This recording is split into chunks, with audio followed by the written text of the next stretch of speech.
Hello, en este video vamos a estar viendo la continuación de la serie de videos de Spark Java. Acá vamos a estar creando tres endpoints para la interacción con datos usando Spark Java. Dos que tienen que ver con lectura y uno para escritura.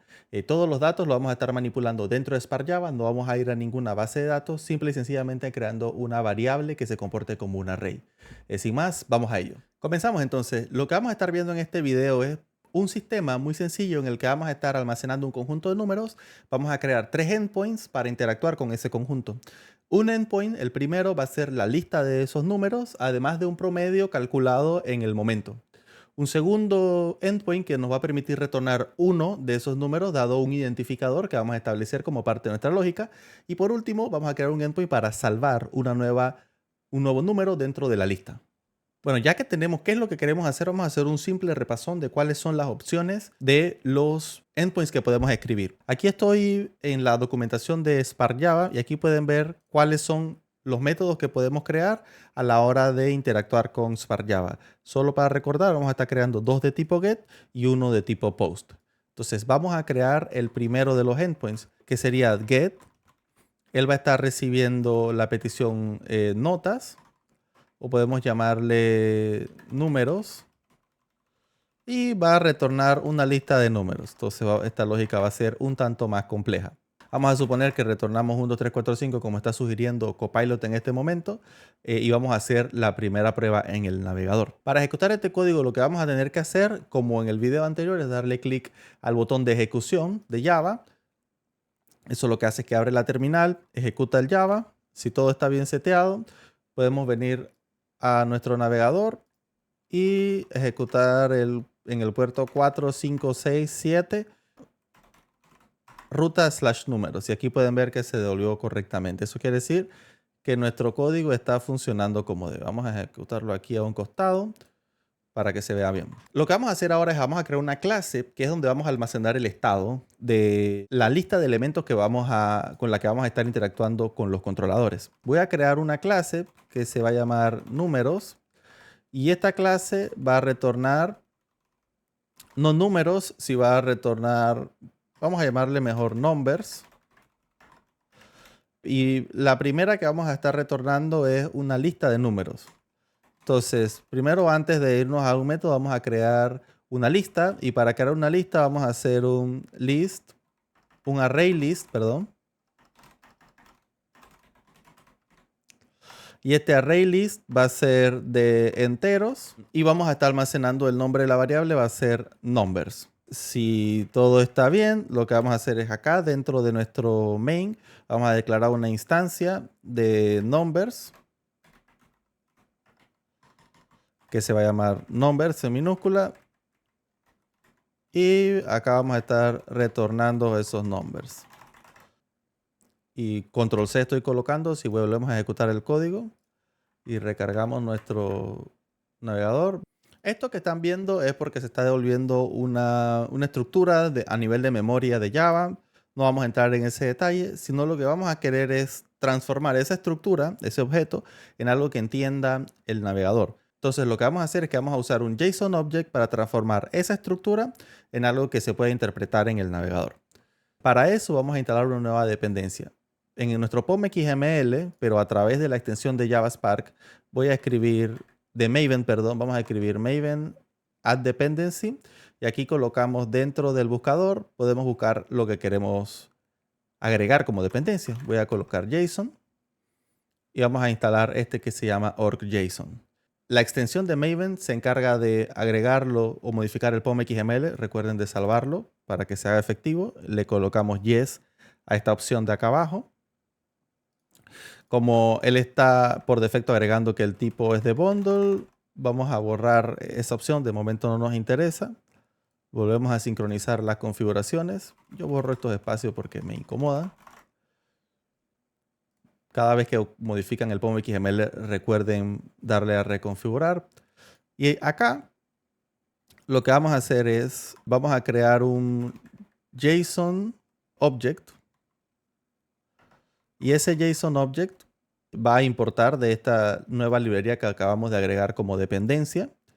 Y ese JSON tiene una opción que se llama put. Lo que vamos a colocar dentro del put es el nombre primero de la llave que queremos agregarle al objeto. En este caso podemos agregarle como data. Y el segundo parámetro es el conjunto que se le quiera enviar. Ahora, en lugar de hacerlo aquí directo, una de las formas que a mí me gusta trabajar en proyectos de Java es crear simplemente funciones con las que interactúa un consumidor a la hora de consumir la estructura de datos que estamos tratando de desarrollar. En este caso es el array de numbers. Entonces voy a crear aquí una función que se llama public y voy a llamarle all.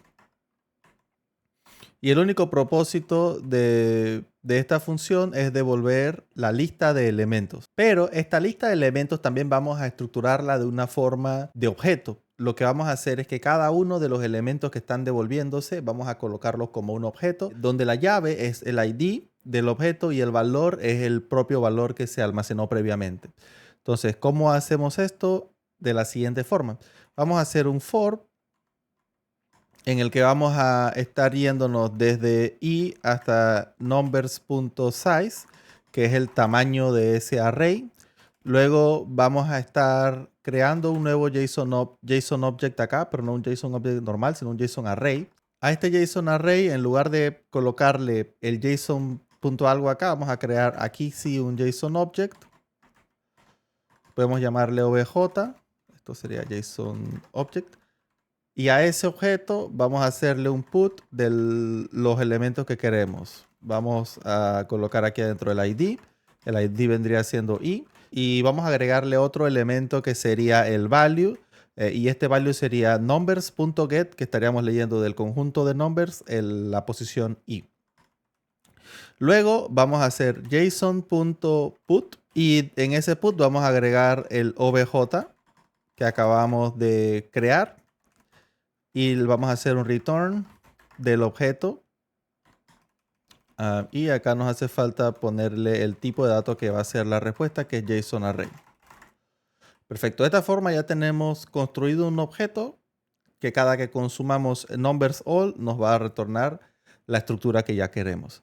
Se volvemos a nuestro controlador y vamos a agregar numbers.all y eso debería retornar una lista. Y esa lista se va a asociar a la llave data, que luego es el objeto que vamos a retornar al front. Vamos a cancelar acá la ejecución. Nada más voy a darle flecha hacia arriba y enter.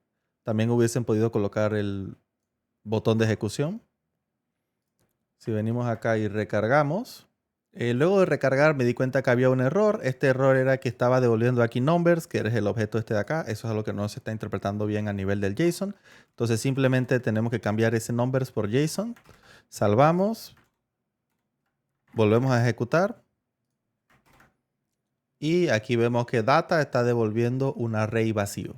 Ahora teniendo este array vacío, lo siguiente que debemos hacer es agregarle datos para ver si se está devolviendo bien la data. Para eso, lo que vamos a hacer es a construir otro controlador. Este otro controlador va a ser un post y la idea de este otro controlador es que vaya a leer la data que estamos recibiendo desde el front y luego lo agregue al array. Entonces, para eso vamos a hacer lo siguiente.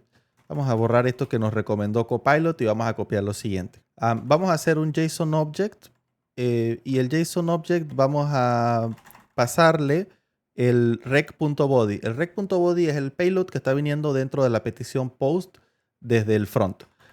Luego vamos a leer de ese objeto el valor que queremos. En lugar de value vamos a colocar número. Y eso indica que desde el front va a venir un objeto y ese objeto va a tener una llave que se llama número. Y eso lo vamos a almacenar dentro de la variable value. Lo siguiente que vamos a hacer es que vamos a agregar a la lista este número que acabamos de leer. Para eso voy a crear otro método. Este método se va a llamar add y su único propósito es recibir un int y a la lista de elementos agregarle ese int. Entonces volvemos acá y al objeto de numbers llamamos addValue y lo que vamos a hacer simplemente es a retornar Aquí pudiésemos retornar la misma información que hicimos en el anterior, que sería estas tres líneas. Y lo pegamos acá. Vamos a llamarle esto JSON Response. Esto pudiera abstraerse y escribirse más bonito, pero de momento está bien de esta forma. De manera que agregamos el elemento a la lista y retornamos la lista completa con el elemento nuevo. Para hacer esta prueba, lo que vamos a hacer es que vamos a instalar una extensión que nos permite interactuar con el servidor al enviar una petición tipo post. Para eso vamos a buscar en la lista de extensiones de Visual Studio una extensión que se llama Thunder Client. Esta que está acá. Voy a instalarla. Perfecto.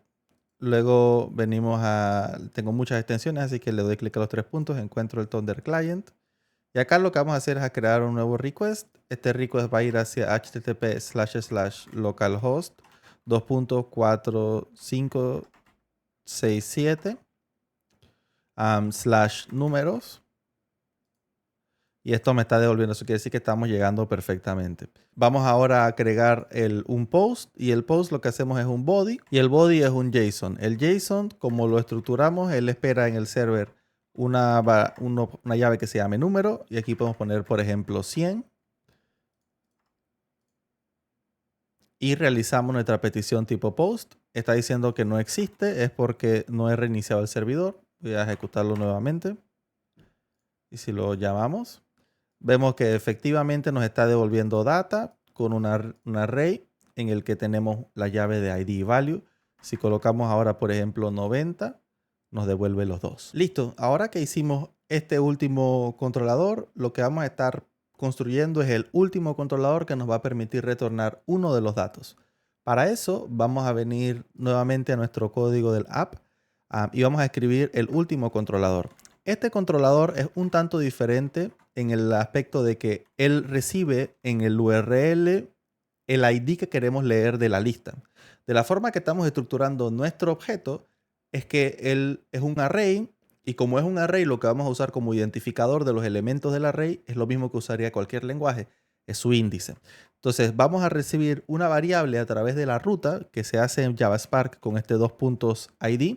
Eso quiere decir que ese números va a tomar cualquier forma como números 1 o números 100 o números 1200.